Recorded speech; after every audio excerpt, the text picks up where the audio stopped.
Hi friends, இன்று ஒரு அழகான கதையை சொல்ல போறேன். அழகான ஒரு கிராமத்தில் அரவிந்த் என்ற அந்தான சிறுவன் வசித்து வந்தான். அவனுக்கு நீலா என்று பெயரிடப்பட்ட நீல நிற செல்ல மீனொன்று இருந்தது. அரவிந்த் நீலாவை மிகவும் நேசித்தான். தினமும் அவளுக்கு உணவு கொடுத்து தொட்டியின் அருகில் அமர்ந்து மணிக்கணக்கில் பேசிக்கொண்டே இருப்பான். நீலா அவனது அன்புக்காக மகிழ்ச்சியுடன் துள்ளி குதிக்கும்.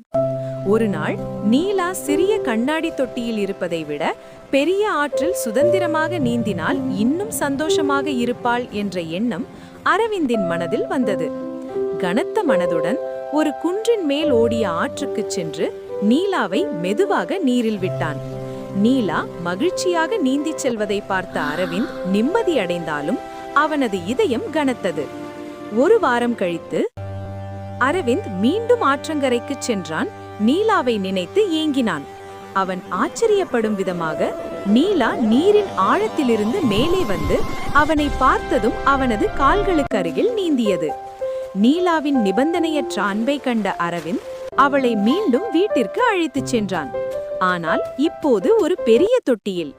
அவளை எப்போதும் அன்புடன் கவனித்துக் கொள்வதாக உறுதியளித்தான். அன்றிலிருந்து அவர்கள் இருவரும் பிரியாத நண்பர்களாக மகிழ்ச்சியாக வாழ்ந்தனர். நீதி: உண்மையான அன்பு எப்பொழுதும் நம்மிடம் திரும்பி வரும். ஃப்ரெண்ட்ஸ், இந்த கதை உங்களுக்கு பிடித்திருந்தால் like, share and subscribe friends.